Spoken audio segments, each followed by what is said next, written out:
Number 1.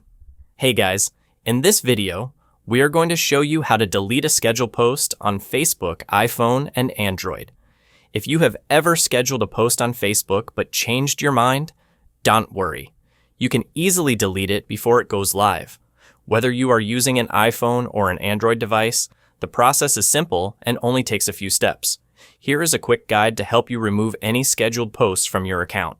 First, open the Facebook app on your mobile phone. Make sure to log in or sign up for your account. In the top right corner, tap on the menu icon. Here, you will see your profile. After that, tap on it. Scroll down and you will find the Manage Post button. Hit the button and tap on the pointed icon at the top. Select the post status as it will show you various options. These options are all posts, scheduled, published, and groups. Mark a dot on the schedule by tapping on it. Lastly, you can create a post and schedule it according to your choice. Thank you guys so much for watching. I hope you got some value. See you in the next one.